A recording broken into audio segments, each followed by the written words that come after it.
Хүнийг хөгжлийн бэрхшээлтэй болгож байгаа зүйл нь түүний бие махбод мэдрэхүйн ялгаа биш ээ.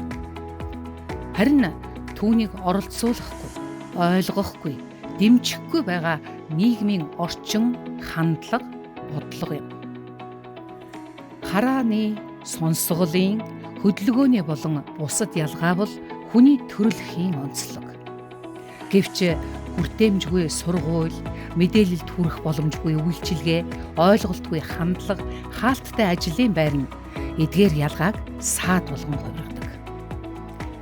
Хэрв боловсролын орчин ялгаатай суралцагчдыг хүлээн авч чадвал, мэдээлэл хүн бүрт хүртээмжтэй байвал, ажлын байр чадварыг харж үнэлдэг бол, хууль, бодлого, бодит амьдрал дээр хэрэгждэг бол, хөгжлийн бэрхшээл гэдэг ойлголт саад биш, зүгээр л ялгаатай байдлыг хүлээн зөвшөөрөхөд хүргэнэ. Тэгэхээр нийгэм энэ хүмүүст ямар боломжийг бүрдүүлж чадаагүй вэ? Хөгжлийн бэрхшээлтэй бус хөгжөөгүй нийгэм. Туршлага солилцох зорилготой энэхүү аялалд боловсролын салбарын бүх төвшний төлөөлөл оролцсон нь онцлог байлаа. Энэ хугацаанд хүүхдүүдийн нийгмийн оролцоог нэмэгдүүлэх, суралцах орчны хүртээмжийг сайжруулах, бие дан хөгжих ур чадварыг дэмжих чиглэлээр судалгаа хийж, бодит туршлага солилцсон нь үр дүнтэй байлаа. Давхар бэрхшээлтэй хүүхэд, за дээрэс нь оюун ухааны бэрхшээлтэй, магадгүй харааны бэрхшээлтэй, давхар тулгуур эрхтний бэрхшээлтэй тий. Ийм хүүхдүүдийг нэг ангид нэг хөтөлбөрөөр явуулаад авах нь зөв юм уу? Эсвэл тухайн хүүхдэд өөрт нь тохирсон хөтөлбөрийг сургууль нь, багш нар нь өөрсдөө, эцэг эхүүд нь өөрсдөө хүлээн зөвшөөрөөд ингэж явуулах нь зөв юм уу? Олон улсын жишээг яг хаашаа яваад байгаа юм бэ гэдгийг хаана хин ойлгоод байгаасай. Зөвхөн тухайн хүүхдэд тохирсон хичээлийн хөтөлбөрийг бий болгоод хүүхдийнхээ зөвхөн хөгжил дээр нь тулгуурласан дүгнэлтээ хийдэг, үр дүнгээ гаргадаг байгаасай гэсэн үгнээс эцэг эхүүд манч тэр, хүүхдүүд манч тэр өөрсдийн гэсэн бодол тээж, өөрийн гэсэн зорилго тээж, ирээдүгээс арай өөрөөр харах боломжийг бас бага ч гэсэн хэмжээгээр нээж өгсөн болов гэж бол бодож байгаа. Урд нь бас Япон сурсан улсууд яагаад ингэж Монголд ирж ажиллахгүй байна вэ гэдэг асуудал бас хөндөгддөг. Энэ асуудал дээрээс үзэхэд бол би Монголд очиод бол ажлын байр надад миний төгссөн мэргэжлэр байна. Би ажилламаар байна. Гэхдээ надад Монголд өглөө ажилдаа явхад заавалчгүй нэг хүн над шаардлагатай хэрэгтэй болдог. Дээрээс нь өглөө өдрөл болоод цас ороод барайл зам нь алга болчдөг. Автобус унаанд суух гэхээр автобус унаанд ямар автобус ирж байгааг нь мэдэгддэг. Энэ саад бэрхшээлээс л би одоо жишээ нь Монголд очиж ажиллах боломж хүсэл одоохондоо бол алга байна. Японд бол би одоо яг ингээд өөрийн биеэр ганцаараа ажилдаа яваад ажилласаа буцаад гэрлүүгээ ирэхэд замдаа метро автобус аль алинд нь суусан ч хүртээмжтэй байдаг учраас надад саад байдаг учраас би энд одоо ажиллаж амьдрах тийм боломж нь байгаа учраас эндээ би байгаад байгаамаа гэдэг зүйлийг бас ганц нэг хүнээс бол яг тэнд байгаагаас сонсч ирсэн л доо. Хөгжлийн бэрхшээлтэй иргэдэд зориулсан Токио хотын спортын төв. Хөгжлийн бэрхшээлтэй иргэнд орчны зохицуулалтын асуудлыг шийдэж өгвөл цаг ямагт хөгжиж байдаг. Үүний тодор жишээ бол Япон улсын Токио хотын хөгжлийн бэрхшээлтэй иргэдэд зориулсан спортын төвүүд юм. Эдгээр төв нь хөгжлийн бэрхшээлтэй иргэдийн эрүүл мэндийг дэмжих, нийгэмд идэвхтэй оролцох боломжоор хангах зорилготой. Хөгжлийн бэрхшээлийн төрөл, хүндрлийн зэрэг, спортын туршлагаас үл хамааран хинч энд ирж чөлөөт цагаан аюулгүй таатай орчинд өнгөрүүлэх боломжтой. Ингэснээр хөгжлийн бэрхшээлтэй иргэд хоорондоо танилцаж, туршлага солилцож, нийгмийн харилцаагаа хэлэх орон зай бий болдог. Орчин үеийн стандарт бүхий барилга байгууламж, хүртээмжтэй зохион байгуулалт нь хүн бүрт тэгш боломж гэдэг ойлголтыг бодитоор хэрэгжүүлж чадсны илрэл юм. Нэг иймэрхүү. Чи хоёр тийшээ зохигдсон чи энэ хоёр талаа ашигтай гэсэн. Тэгэхээр амар давуу талтай. Okay, short English. Stop.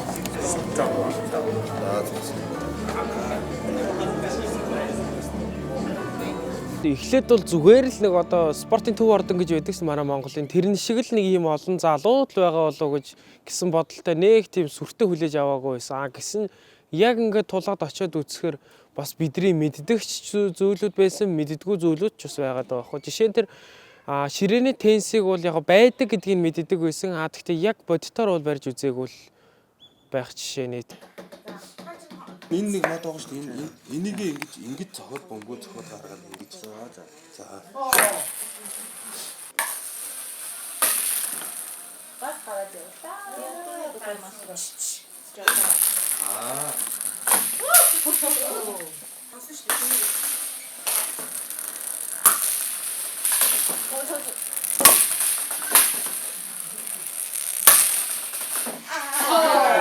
За икимас хэлээрэй. Икимас.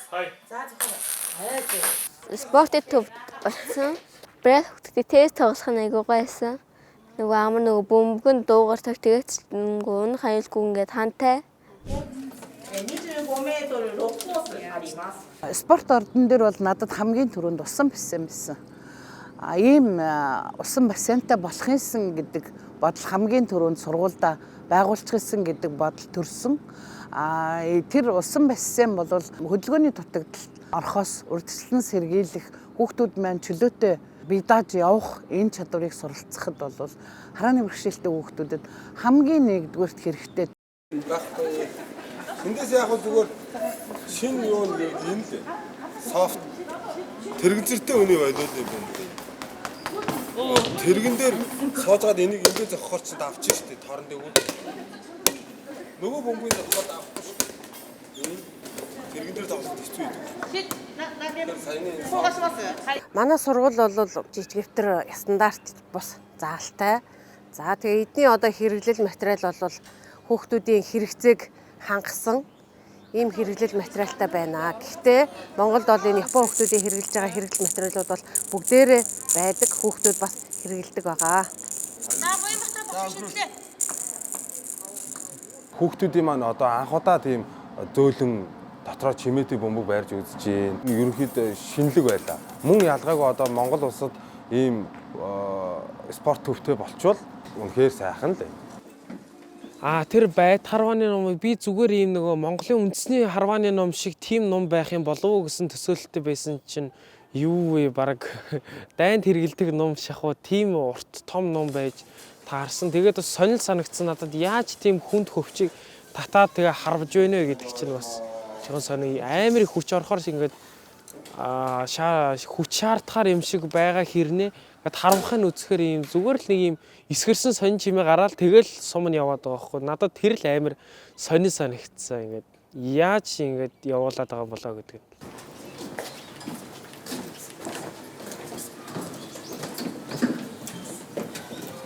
Манай энэ хөгжлийн бэрхшээлтэй иргэд спортоор хичээлээд Монгол улсын пара тамирчид бол дэлхийд нэлээд өндөр түвшинд явдаг. Гэхдээ сая зүгээр харьцуулаад харах юм бол Япон улсын хичээлж байгаа заал танхим төрөөс анхаарж байгаа анхаарал нь бол маш өндөр байдаг юм байна. Гэхдээ Монгол улсаас анхаарахгүй биш анхаарж байгаа. Энэ тал дээрээ түлхүү заал танхимын яг пара спортын тамирчдад ээлтэй тусгай оног төхөөрөмжөөр нь хангаад гэх юм бол Монгол улсын пара тамирчид бол илүү их амжилтыг үзүүлэх юм болов уу гэдгийг бол харлаа.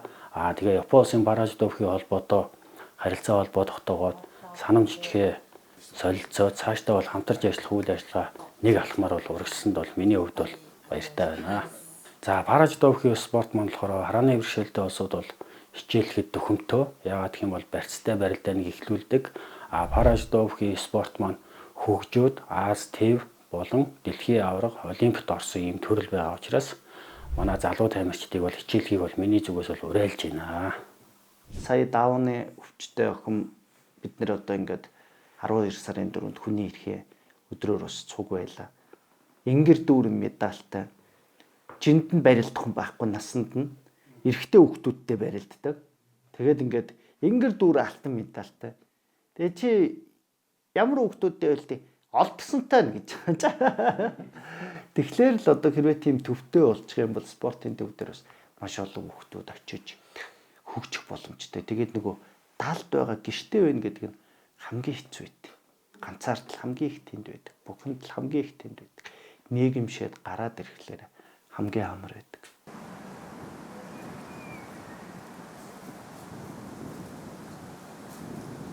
Харааны бэрхшээлтэй хүүхдийн тусгай сургууль.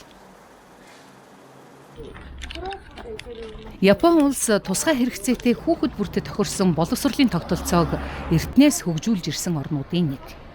Үүний тод жишээ бол Японы Цукуба их сургуулийн харьяа тусгай хэрэгцээт боловсролын сургууль. Харааны, сонсголын, оюуны болон хөдөлгөөний бэрхшээлтэй хүүхдүүдэд зориулсан тусгайсан сургалт явуулдгаараа онцлог.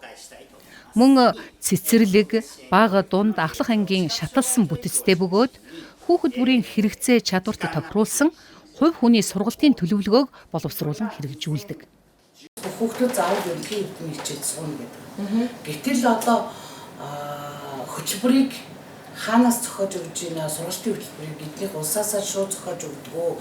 Сургууль дээр хөтөлбөрөө боловсруулдаг гэдэг асуудлыг нэгдүгээр сонирхоод байна. Улсаас батлагдсан суур хөтөлбөр мэдээж хэрэгждэг. Гэхдээ сургууль бүр тухайн хүүхдийн онцлог хэрэгцээнд нийцүүлэн сургалтын хөтөлбөрийг дахин боловсруулдаг. Ингэж боловсруулсан хөтөлбөрийг дахин боловсролын хөтөлбөр батлах шатанд танилцуулж, холбогдох талуудтай ярилцсаны үндсэн дээр албан ёсоор баталж хэрэгжүүлдэг.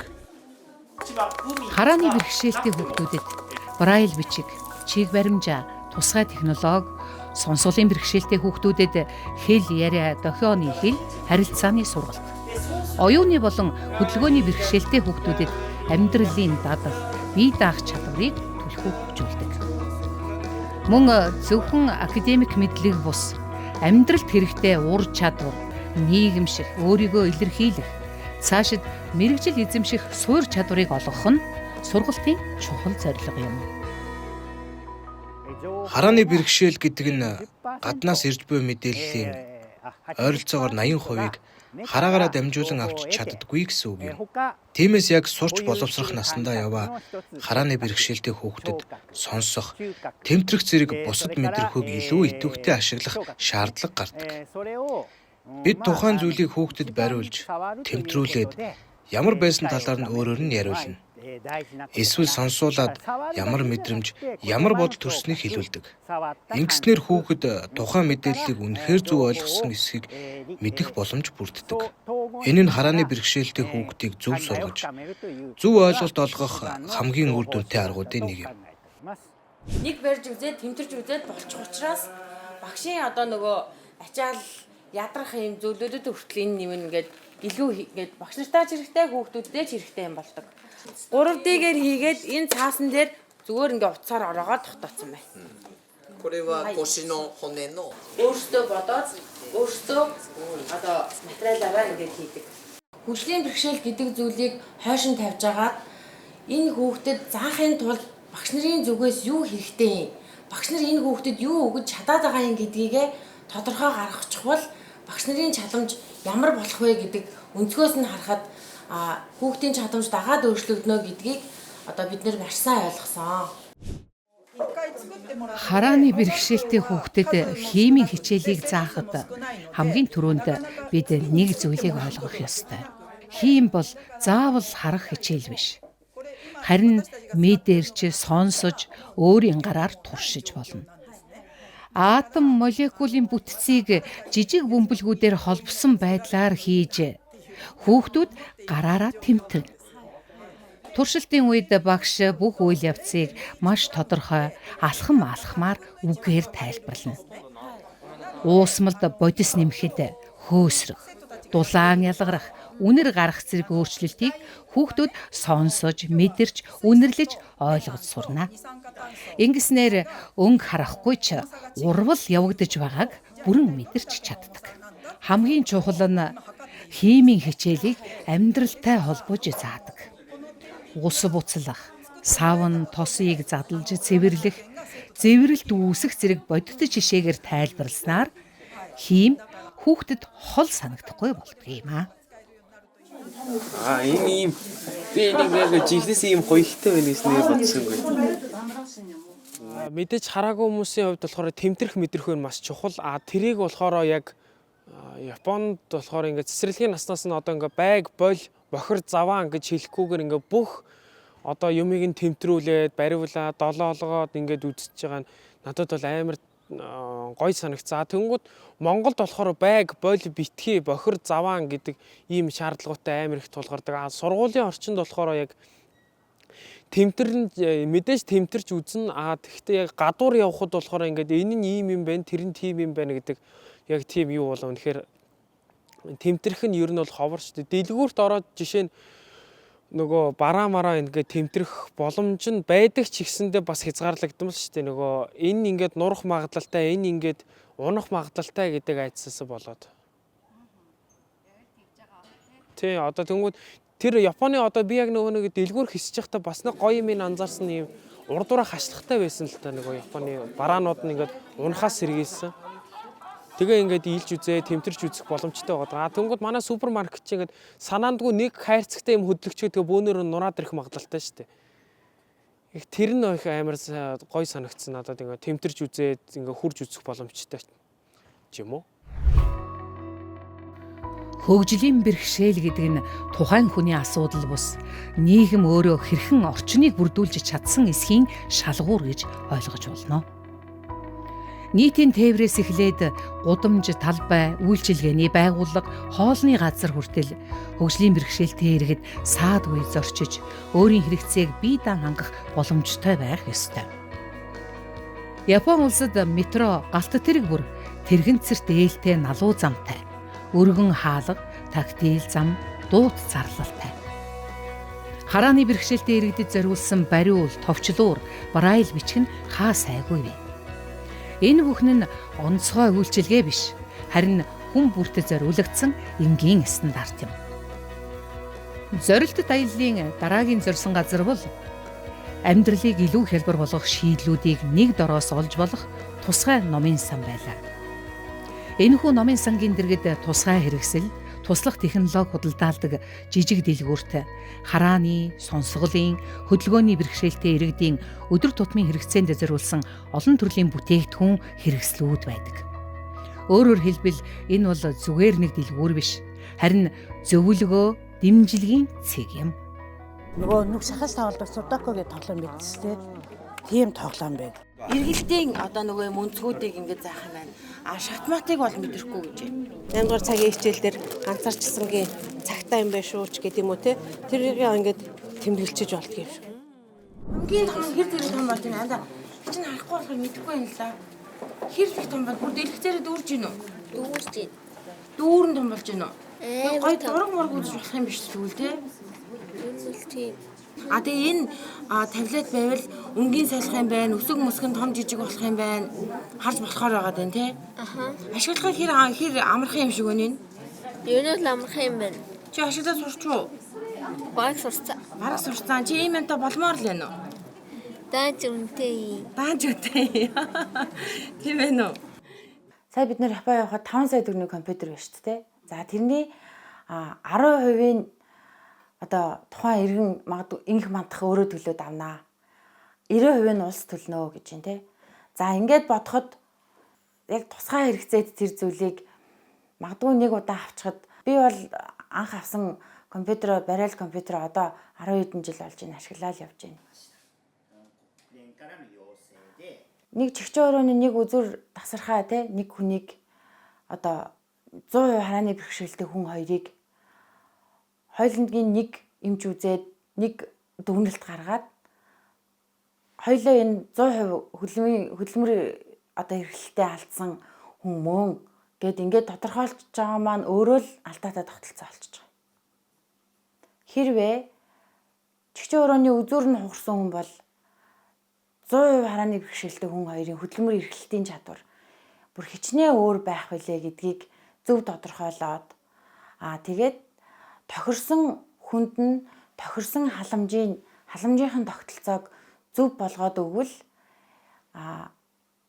яг энэ хүнд хэлбэрийн байнгын асаргаатай антер гэж яригддаг хүмүүсийн маань тоо харьцангуй цөөрнө. Өнөөдөр би хөдөлмөрийн чадвар 95% алдагдaltaй. 100% байсан. Би 100% гэж бичүүлэхийг хүсээгүй. Ядаж 5% ч гэсэн надад баймаар байна шүү дээ. Тэгээд 95 гэж явдаг. Гэтэл хөдөлмөрийн чадвар алдагдaltaд группт ороход онш тогтооход миний онш байдгүй. Хүзүүний төвшөнд C4 дээр нугасны гэмтэлтэй гэдэг, тасралттай гэдэг ийм онш байдгүй. Тэгэнгүүт намайг юу гэж оруулсан бэ гэвэл дөрөв мөчний саажилт, унал таталт гэж оруулсан. Эн чинь л өөрөө эргээд яг ерөөсөө бид нарыг болохгүй байгаа ерөөсөө хамгийн чухал юм чи. Тэгэхээр одоо юу явж байгаа вэ гэвэл одоо Монгол улсын ICF-т нэгдэх гээд байгаа.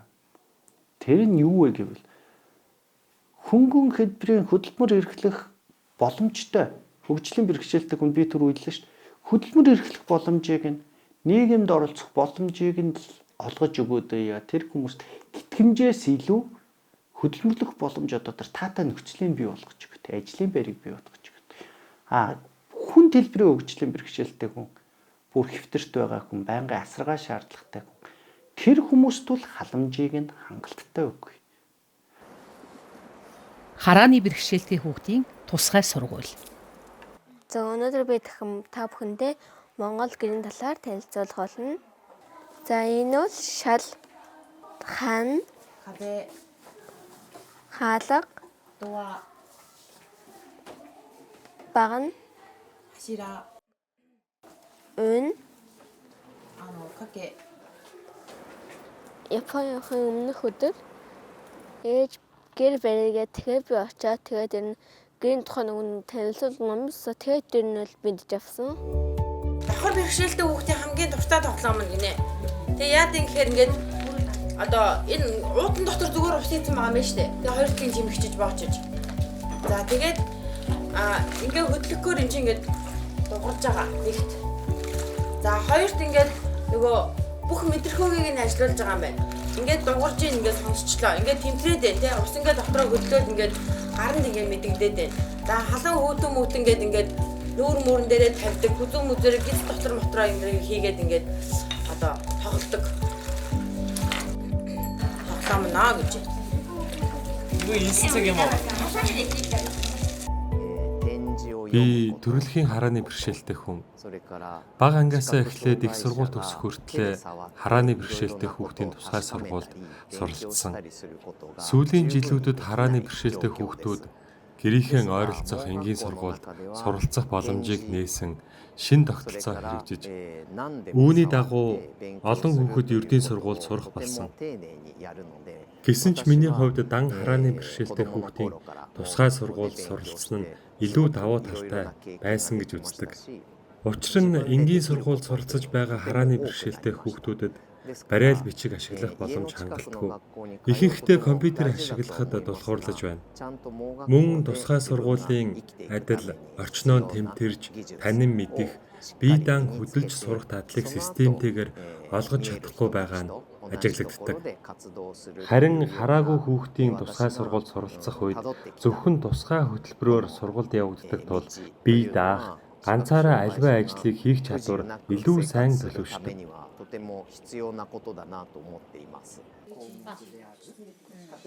Багш сурагчдын тоо бол одоо 148 хүүхэд сурдаг. Ерөнхий боловсролын сургуульд 70 гаруй багшийн орон тоотой ажилладаг гэж үзэх юм бол 2 хүүхэд тутамд 1 багш ноогдож байгаа нь бол нэлээд сурагчтайгаа тулж ажилладаг. Дээрээс нь тэр хөтөлбөрөө яг тухайн хүүхдэд зориулсан хөтөлбөрийг багш нар бас давхар гаргаж хүүхдүүдтэйгээ тулж ажилладаг нь нэлээд олзуустай юм шиг надад бол санагдсан.